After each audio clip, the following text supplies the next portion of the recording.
Number 29, Iowa preview plus news and notes from across the country on Good Morning College Football.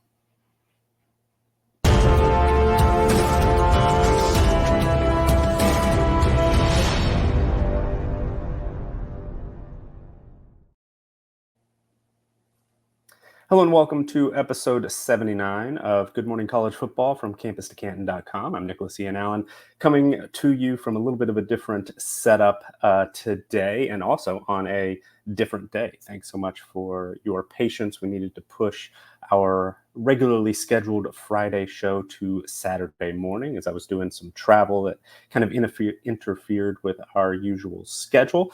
And we've got like I said, a little bit of a different setup today. We'll be back on Monday as well, and then should be back to normal, at least for a little bit, on Wednesday as we march ahead to the beginning of the 2024 college football season, which kicks off as we record Saturday morning, exactly 2 weeks from today. So 14 days until kickoff of those first few week 0 games. We will focus the primary portion of our show on previewing the number 29 team in our CFB Winning Edge team strength power ratings, the Iowa Hawkeyes. But we will, of course, give a few news and notes from fall camps as those are ongoing across the country, including some things from Oklahoma, Tennessee, both of whom had scrimmages on Friday night, some updates at Arizona, a few others sprinkled in as well. It'll be a little bit of a shorter news portion before we get into that Iowa preview, but the first few shows, the last 4 or 5 since we really started ramping up the fall camp news recaps. I've been about 20 minutes in until those team previews start. So if you're here primarily just for our thoughts and projections for Iowa, probably going to get to those in the first after the first 15 or 20 minutes. But if you haven't already, please do give this video a like. Thank you for checking out the Campus to Canton YouTube channel. Thank you for subscribing there. And of course, thank you to those of you who have subscribed to campus2canton.com, where you can join for as little as $2.99 per month, get access to a wide range of content, written content on the site. There's a lot of news popping up there. That's something that's just been ramping up a little bit recently and should be ongoing, especially during this busy fall camp news time. That also gets you access to the Discord, where you can interact with other members, founders, contributors to the site, ask questions, get feedback, all kinds of great information there. And then, of course, rankings for college fantasy football, Devy, for Campus to Canton, of course, the version of the game where you have both a college and NFL side of your team. But then, of course, there is tools on the site. The draft tool available to our NIL members has been key. And then best ball rankings, which those underdog best balls have been ongoing the last few weeks. The CFF team at Campus to Canton's been on top of it from the very beginning, putting together up-to-date rankings for Power 4 programs only as those drafts highlight, but then update with bye weeks and based on a lot of this fall camp news as well. So do very much appreciate those of you who have already checked those out. But then, of course, as we will discuss today, our CFB Winning Edge team profiles, our returning production database, also our stat projections, which could come in handy as those prize picks are now up. Some others out there with stat lines and player prop type options. Our stat projections give you a little bit of a different look maybe than some, focusing primarily on the play caller and head coach and team history over a weighted 3-year window. So hopefully those will be helpful to those of you looking for more information on those. So now that that's out of the way, and maybe it's not actually, sorry, those CFB winning edge, the C2C winning edge tier, and the all 22 tiers, where you get access to those at campuscanton.com. So thanks to all of you who have checked those out. Now, fall camp news at Oklahoma. Josh Callaway of Sooners Illustrated gave an update from Friday's scrimmage in Norman, saying that the Oklahoma defense controlled the action from start to finish on Friday. One source told Callaway at Sooners Illustrated that it was very one-sided, with the defense thoroughly dominating the evening. And Callaway wrote, inside of those struggles for the offense was a rough night for quarterback Jackson Arnold. Said Arnold turned the ball over 3 times on Friday, including an interception to All-American linebacker Danny Stutzman that was returned for a touchdown. And reportedly, as Callaway says, Arnold also had another interception that was tipped at the line of scrimmage and a fumble in which he was trying to pull on an RPO. Earlier in the week, George Stoya of Soonerscoop.com noted some injuries that have impacted the Sooners offense recently. We mentioned in our previous show that wide receiver Jaden Gibson was expected to have an MRI on Wednesday. According to Stoya, quote, it doesn't look good for Gibson and his availability perhaps for this season. Stoya also noted that running back Taylor Tatum suffered a leg injury, is expected to miss some of fall camp as a result, though not expected to be as serious as Gibson's injury. Wide receiver Nick Anderson also kind of sounds like similar timeline for Anderson and Tatum, likely to miss some time this fall, but hopefully not any extended playing time. But with Gibson, reading here from Stoya, expected to miss significant time, the attention in the receiver room has shifted elsewhere. 3 names to watch are redshirt senior J.J. Hester, junior Brennan Thompson, and freshman Ivan Carrion. All 3 have gotten first-team reps this week, according to Stoya, who also says, for the rest of the group, senior Jalil Farouk has started to stand out, made several big plays down the field this week, and Stoya says he thinks it's safe to say that Farouk is close to or is 100% healthy. So that was a little bit of a concern coming out of spring, if Farouk was going to be up at full speed. Also, Andrell Anthony likely to miss some game time, maybe the first month or so, or be limited early on this season, according to a lot of reports that we've mentioned in the past. So that wide receiver group has been impacted by injury carryovers from spring, some new unfortunate news this fall as well, but maybe a little bit of a brighter note on Jackson Arnold. And this was before Friday scrimmage, but we certainly don't want to overreact to any one practice or any one news report. Stoya says also that Jackson Arnold has been a standout recently in practices, says it sounds like Arnold is really starting to find his groove. He's taken care of the ball and has hit on some big passing plays down the field. He has struggled a little bit with accuracy, which seems to be more of a timing issue, but it sounds like those turnovers, those interceptions, and those struggles that Arnold reportedly went through on Friday, a bit rare for the Sooners this fall so far. At Tennessee, Patrick Brown of GoVols 247 was on hand for press availability from head coach Josh Heupel following Tennessee's closed scrimmage on Friday night. According to Heupel, Dylan Sampson was held out of the scrimmage due to some recent injuries that he is working through. Heupel was asked who he liked on offense, and with Sampson out, also with Cam Seldon being limited by his recovery from shoulder surgery, it was a great opportunity for Deshaun Bishop. And according to Heupel, quoting here from Brown, I thought Deshaun Bishop had a really nice night, efficient, effective, ran hard. I thought he did a really nice job. I thought our wideouts did a good job of operation. So there were some notes about the wide receivers, also some reporting from Adam Sparks of the Knoxville News Sentinel, who put it, according to Bishop, battling Peyton Lewis and sophomore Khalifa Keith for the backup running back spot, or at least until Cam Seldon returns from offseason knee surgery.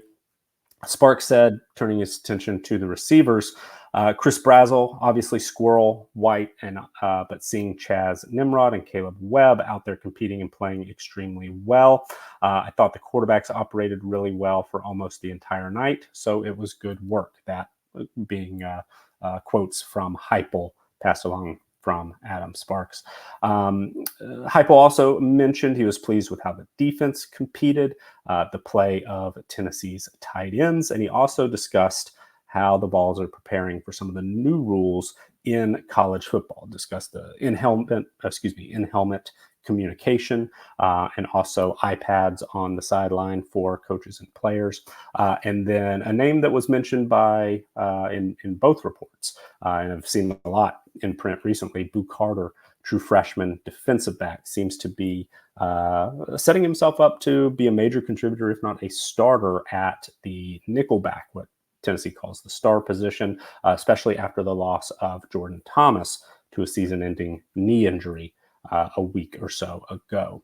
At Arizona, Jason Scheer of Wildcat Authority had a couple of updates since our most recent show on Friday night, where the Arizona football team practiced late in the evening under the lights. Scheer said, it's going to be difficult to keep Jeremiah Patterson out of the starting lineup, and at the very least, he is going to play enough snaps to be considered a starter. And what has become a pattern? Patterson had another ridiculous catch on Friday.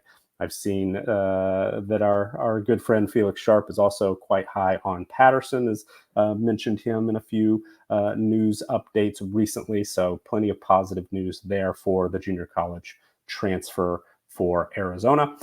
Scheer also outlined the first team offense on Friday, which was much different than our projected starters in our CFB Winning Edge team profile. So I'm, haven't gone through and completely updated based on this particular report. I'm not sure if some players were, mixing in and out, if maybe there were, some other players dealing with injury, but I noticed on the offensive line, a couple of returning starters were not mentioned. In fact, 4 of the 5 offensive line starters that Scheer outlined were different than our 5 projected starters. So we'll keep an eye on that. But other than quarterback Noah Fafita, wide receiver Montana Lamonius Craig, and tight end Kian Burnett, and one of those O-line starters, it was a different group. And that does include, of course, Tet McMillian, the likely All-American wide receiver, or preseason All-American, certainly has that potential, who has been limited largely this fall following when he was shut down due to injury in the late spring. But speaking of McMillian, Scheer reported back on August 7th that T-Mac participated in individual drills for the first time during camp and looked just fine doing it. Said he did not participate in team drills, but definitely looked like he would be playing if the game was this weekend. So the first real positive news that we've seen from McMillian, a lot of it has been, he's working off on the side. Just, some of the quotes coming from head coach Britt Brennan passed along by reporters just haven't, looked that or sounded that positive. So a little bit of good news there from Scheer, who reports that McMillian looks like he'd be able to play this weekend if needed. At Ohio State, Dan Hope of 11 Warriors passed along some quotes from Ryan Day, where a little bit different to the last time we discussed this quarterback competition, which seems, from the outside looking in, like it's probably getting close to being resolved. We had discussed that Julian Sayin was among, probably the second best quarterback. Seemed like maybe he had slid ahead of Devin Brown just a little bit in that competition. In fact, at least according to Hope and Ryan Day, it is Will Howard number 1, Devin Brown number 2, and there seems to be kind of a separation there. But based on these quotes and other reports, Will Howard is really putting some distance between he and the rest of that Ohio State quarterback room. Would not be surprised if we hear that he is going to be the starter week 1 sooner rather than later. But quoting here, quoting Hope, quoting Day, we've been mixing it up a little bit, but you're starting to see he and Devin talking about Will Howard and Devin Brown, get a little bit more lion's share of the reps with the ones. That was following a question on if Howard had emerged as a front runner. Continuing the quote, he said, "I will say he's taken command of the huddle at the line of scrimmage. I think he's much more confident out there. No decisions have been made. We're going to probably scrimmage a little bit on Saturday. By then, we'll take an evaluation and kind of see where we're at. But both guys are getting reps with the ones." Last bit of quote here. "I will say that Will really has taken some strides here in the last couple of practices, taking control of the offense, making plays on third down. Again, hasn't won the job, but we have seen some positive play there."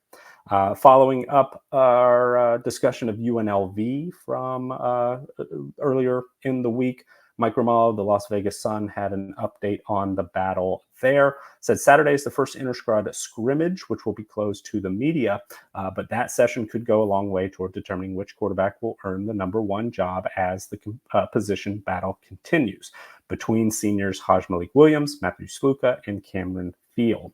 On Thursday, Sluka and Williams received a significant amount of snaps with the first team offense, and Williams and Sluka considered the contenders, with Williams offering a bit more touch in the passing game and Sluka bringing big play ability as a runner and deep ball thrower. There were some quotes that Gramala passed along from offensive coordinator Brennan Marion, who said, quote, "At Hajj-Malik's school, they did a good job with the RPO system. If you see Hajj play, he has really fast hands. He can get the ball out quick. With Sluka, it was more of they had a receiver that got drafted and went to the NFL. It was thrown to him, or you take off and run. For us, we do a little bit of everything." There are also some positive quotes from the All-American wide receiver at UNLV. In my mind, just went blank on one of the best players in college football, Ricky White, of course, who didn't shine any light specifically on pecking order there, but basically sort of paraphrasing his response, said he's confident in all three quarterbacks and they all do a great job of getting him the ball, which of course will be key to UNLV contending for the Mountain West Championship this season, which seems very possible, we'll say. So that will wrap up the biggest piece of the fall camp news and updates. As mentioned in a couple of those, Saturday is a big scrimmage day for a lot of teams. So maybe a little bit more to discuss on Monday's show. But now let's turn our attention to the number 29 team in our CFB Winning Edge team strength power ratings, the Iowa Hawkeyes, who, our projections are mostly in line with a lot of those that we've been comparing to throughout this preseason preview series. The highest that I saw for Iowa, Phil Steele in his preseason magazine has the Hawkeyes 18th in the power poll. His power poll there projecting who would be favored over who on a neutral field. Andy Staples of On 3 had the Hawkeyes 21st in his post-spring power rankings, his top 25 there. ESPN and Bill Connolly's SP Plus has Iowa 22nd. The Hawkeyes are 23rd in both the 247 Sports preseason top 25 and Mark Schlabach's ESPN power rankings from the post-spring period. The Hawkeyes are 24th in Stuart Mandel of The Athletics post-spring top 25. They're 25th in the EA Sports power rankings for college football 25. Kelly Ford, the K Ford ratings, and also Beta Rank have Iowa 29th in those preseason projections. And the lowest projection model that I saw, several others had Iowa, in the preseason magazines, just a little bit outside the top 25. But ESPN's Football Power Index, 37th for Iowa this season. Back in the spring, Scott Docterman of The Athletic noted, and of course, this is the biggest piece of the conversation for Iowa in the offseason, maybe beyond sort of the new look Big Ten, where the Hawkeyes certainly benefited in the eyes of many with the division setup. They were able to compete and win fairly regularly the Big Ten West, not as much just overall talent, didn't have to compete head-to-head quite as often with Ohio State, Michigan, and Penn State. But other than that, the biggest discussion, of course, is the new offense. New offensive coordinator Tim Lester spent last season with the Green Bay Packers on their staff, and prior to that was the head coach at Western Michigan. But Docterman, way back in April, had a piece that outlined sort of the end of Iowa's spring practice sessions, also had a profile of Lester. But from those end of spring reports, Docterman said, from mixed formations to heavy motion, Iowa's offense has a completely different look. With about 85% of his playbook installed, offensive coordinator Tim Lester didn't show everything, but he didn't hold back either. The Hawkeyes largely employed either 11 personnel, 3 receivers, 1 back, or 12 personnel, 2 tight ends, 2 receivers, 1 back throughout the day. There was motion on just about every downs, and it ranged from pre-snap to through the snap. So certainly a transition period for Iowa, which, let's get ready to share our screen here for the 2024 team previews, Iowa team profiles, I should say. We've got a team that certainly, let's did a little bit of a search on something earlier. Sorry. So Iowa, 29th in the power rankings for us this season, coming off a 10-4 record, 7-2 in Big Ten play. We'll dig into the team performance numbers in just a bit, but scrolling down through our team profiles over into the middle of the page where our schedule section is in our 2023 recap area. 10-4 overall, 7-2 in Big Ten play, as we said. But if you followed our preview series to this point, you know we've talked a lot about these post-game win expectancy numbers, and we use collegefootballdata.com's advanced box scores there. And if you add up all of those post-game win expectancy numbers and assign a percentage of one win for each note here. So in that 3-0 start for Iowa, they were 89% in the postgame numbers. If you were to play that game over and over and over, however many times you would expect Iowa to win 89% of the time, despite that 24-14 final score. So we would assign 0.89 victories there, 73% against Iowa State. So 0.73 wins there. Same against Western Michigan, 0.73. Add those all up throughout the course of the year, which included, you could say, fortunate win against Michigan State, where it was just 36% in the postgame number. Also, toward the very end of the season, into the regular season, that victory over Nebraska, Iowa had slightly less than a 50% chance, according to those advanced box scores. So you add all those up, and there were not very many just dominant performances. 96% against Wisconsin, 99% against both Rutgers and Illinois, being the exceptions, even though, that Illinois score was just 2 points. So this Iowa team, all the way through, including the back-to-back losses in the Big Ten championship game and the bowl game against Tennessee, where they were significantly outplayed, did not score a point in either.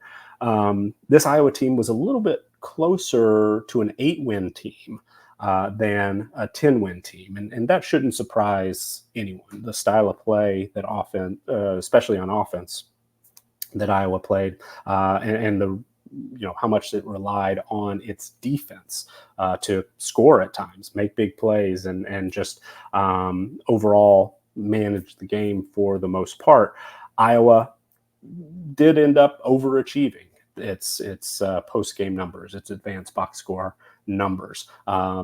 They've done that for a long time under Kirk Ferentz, winning games that you wouldn't expect them to be able to win, especially with the offensive performance. But nevertheless, 10-win team, Big Ten West champs in the last season of the Big Ten West. But if you look, again, under the hood a little bit, and maybe Iowa's a team where this doesn't really matter that much. That's a fair observation.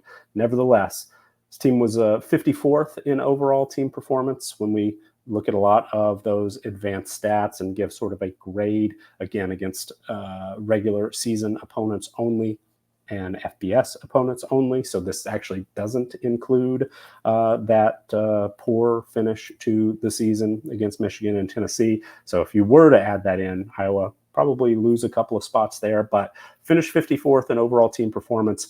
And of course, maybe the widest gap of any team in the country between its offensive team performance and its defensive team performance. The Hawkeyes were 129th on the offensive side of the ball, 130th passing, 132nd rushing, but top 5 defense, number 4 in overall defensive team performance, number 3 passing, number 2 rushing. The individual stats, not a surprise. You can see on the offensive side of the ball, scoring offense, 121st in the country. That was a little bit better because that actually, maybe get a little bit of a boost for work that the defense did and special teams as well. But yards per play, 132nd. Points per drive, 126th, according to Brian Fremeau of bcftoys.com. 132nd in yards per pass attempt, 133rd in success rate, and 133rd in EPA per play. This being out of the 133 FBS teams from the 2023 season. On defense, much, much, much better. Top 5 across the board. 4th in scoring defense, 2nd yards per play allowed, 2nd in points per drive allowed, number 2 in yards per pass attempt. So Iowa actually ended up positive in that number despite ranking among the very worst in college football. Number 5 in success rate allowed, and then number 1 defensively, best in the country in the EPA per play equivalent that collegefootballdata.com uses. They call it PPA. So on margin, on net, Iowa much closer to a top 50, top 40 in some cases team overall. 40th in scoring margin, 66th in net yards per play, 48th in net points per drive, 60th in net yards per pass attempt, 73rd in net success rate, and 79th in EPA margin. Now, Iowa certainly, did struggle on offense, but as you can see by the highlighted portion here in our offensive depth chart projections, some injuries were a key piece of that as well. Caden McNamara played less than a quarter of snaps as the projected starter at quarterback before going down with a torn ACL.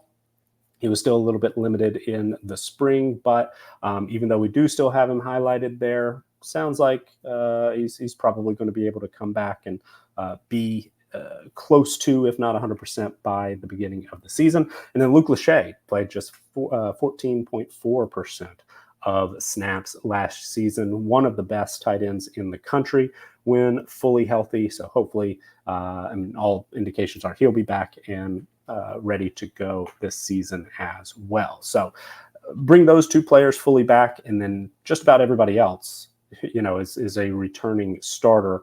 Running back LaShawn Williams, also Caleb Johnson back.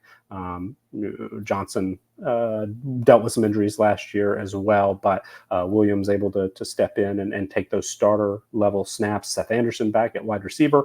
All 5 starting linemen on the offensive line, even though Nick DeJong and Logan Jones didn't quite, play 90+% of snaps. They were still the starters there from last season. And on that note, let's take a look at the returning production database, our CFB Winning Edge returning production numbers. Iowa's number 10 in the country, number 1 in the Big Ten. So even without K. McNamara coming back and losing the player who was, theoretically or in all practicality was the returning starter last season, Deacon Hill, losing him to the transfer portal, bringing McNamara back with his limited production, also adding Brendan Sullivan as a transfer coming in, help offset those numbers a bit. Don't drag down that Iowa offense too much. Iowa 33rd in offensive returning production, adjusted for incoming transfers, would have been 42nd in raw returning production, just based on who's coming back, who's not from last season. But you have to say, with McNamara, that quarterback situation is in a much, much better spot. And perhaps you could make the case that, based on his expected impact, the quarterback and passing production, maybe even a little bit stronger than that adjusted 43.9% from last season.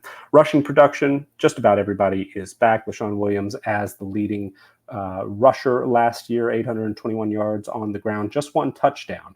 So if he's going to get a similar workload, hopefully be able to put the ball in the end zone a bit more. But Caleb Johnson back as well, led the team with 3 rushing touchdowns. Jason Patterson as a freshman, 206 yards and 2 scores.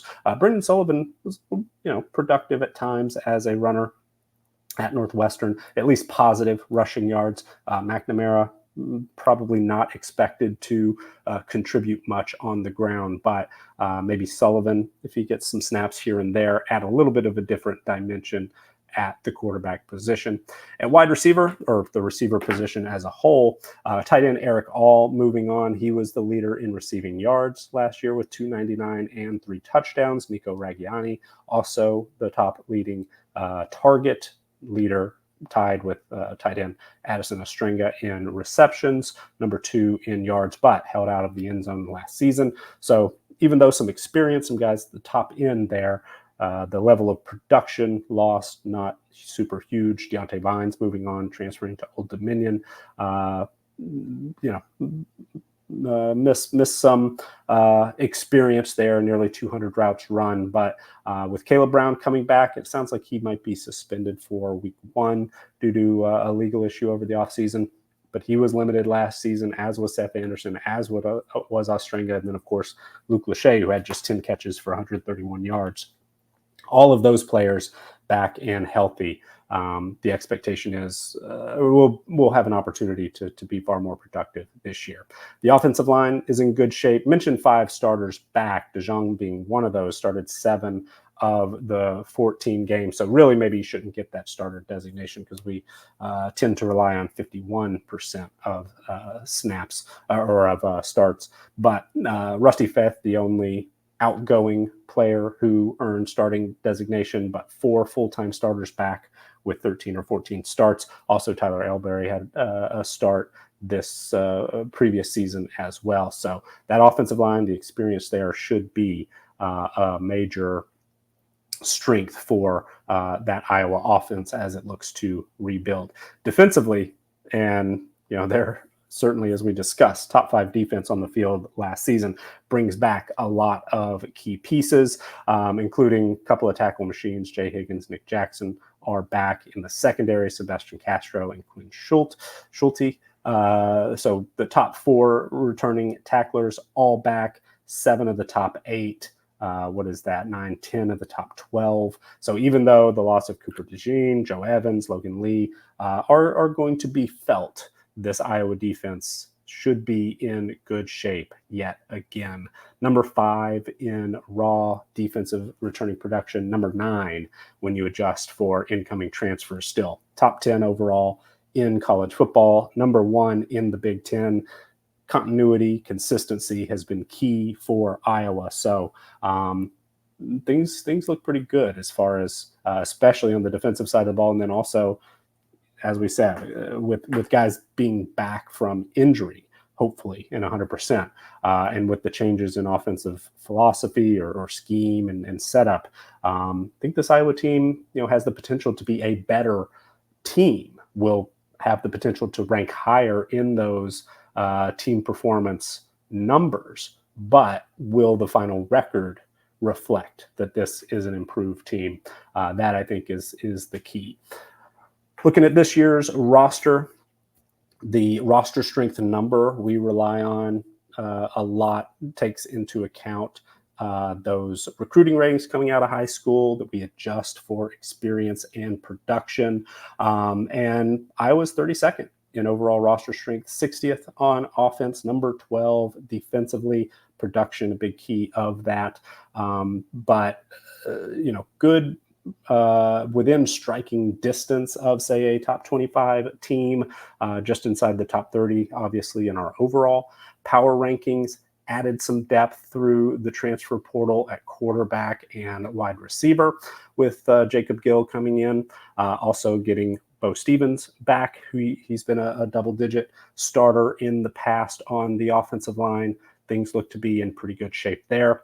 Mentioned the all Big Ten linebackers, Jay Higgins and Nick Jackson, are back, 4 of 5 starters in the secondary, 2 of the starters up front on the defensive line. So things looking really, really good on paper for Iowa. And usually, certainly this Iowa team performs even a little bit better on the field than it does on paper. In terms of raw talent, Iowa has a little bit closer to top 50, top 45, if we just look at those average 247 recruiting ratings coming out of high school. 47th on offense in that average 247 composite rating, 41st defensively, 45th overall. In the same ballpark if you look at the rivals ratings and the on-3 ratings, but adjusting for experience and returning production on defense especially, we see a much better unit in terms of, comparing it to others across college football. Number 11 in those average position strength ratings defensively, including top 5 units both at linebacker, or top 10, I should say, top 5 at linebacker, top 7 in the back 7 with a top 10 secondary. So this Iowa team, pretty talented and consistently, sends players to the NFL, even if they weren't highly rated, 4-star type guys coming out of high school. There's a lot to like, I think, on this roster. But how does it shake out on the field as far as our projections go? As of this morning and previously, you haven't seen much of a change. The regular season win total for Iowa is 8. We come in a little bit under that in our standard classic win total projection. We've done this since 2021 for every FBS team. Just looked at converting our projected point spreads and our team strength power ratings and team strength projections to win totals, kind of the very similar way to the second order wins, where we have Iowa as a 88% chance of beating Illinois State in week 1. So we give them credit for 0.88 wins there. 63% against Iowa State in week 2, the Cyhawk. So 0.63 wins there. Add them all up, we have Iowa at 7.1. But as you can see on the right-hand side, Iowa is favored in 10 of 12 regular season games. This strength of schedule, top 25 in the country, but a very manageable schedule for the Hawkeyes this year. A lot of winnable games. Some are, projected to be very, very close. Wisconsin, 0.15 points. We've got the Hawkeyes favored there. About 1 point against Maryland. Right around a field goal against Michigan State and Minnesota. Nevertheless, we have a little bit of a different win total projection calculation that we are trying out this year. We're experimenting with it. And it has, it's based on who's favored in these matchups. And so we give a 10% of a win bonus for each game in which, each matchup in which a team is favored, and then a 10% of a win penalty for each game in which a team is projected as an underdog. Iowa comes out 10-2, so +8 there. So very, very close. Couldn't quite get there. We're still under, but that adjusted win total, our new way of doing it, would have Iowa at 7.9.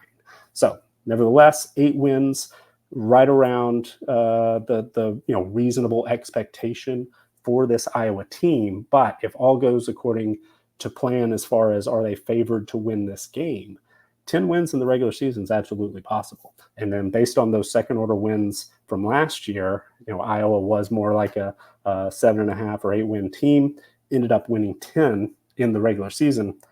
That could happen again. Absolutely. In which case, maybe this Iowa team is still kind of a sneaky Big Ten title game threat. They do, of course, have to play Ohio State this year, but the draw from that former Big Ten, not too bad. Seems like Iowa's going to be in the mix in a lot of games as usual, and still a very dangerous team, especially if they continue to play, top 5, maybe even top 10 level defense. But if that offense moves from one of the very worst in college football, maybe to just top 100, top 80 would be a huge, huge improvement and really make this Iowa team dangerous. But Even if we just see a small step forward from, the 130, 129 level to 100 or 95, I think this Iowa team absolutely could not just, hit those 8 wins on the regular season win total, but get 9, get 10, maybe make a run at a college football playoff, especially with the expanded format. So Iowa, as always, going to be a very, very tough team to beat on the field. And they look pretty good on paper coming into this year as well. So that's going to do it for us today. Again, apologies for the delay in doing this on a Saturday, but we will be back on Monday, and then should, for the most part, be on our regular Monday, Wednesday, Friday morning schedule the rest of the way. But as always, we'll try to give you an update, a heads up ahead of time if, for whatever reason, it doesn't look like we're going to be able to make that. But thank you so much for joining us. Thank you for giving this video a like, for subscribing to the Campus to Canton YouTube channel. And of course, thank you so much if you are a subscriber at campustocanton.com. It really means a lot to us. And if you want to join for as little as $2.99 per month, get access to a ton of content on the site, including rankings, tools, get Discord access as well. If you want access to all 134 FBS teams and our team profiles, our returning production database, our stat projections as well, consider a C2C Winning Edge or all 22 tier package. So hope everyone has a great weekend. We'll be back, I'm sure, with some scrimmage notes and news on Monday. Until then, take care.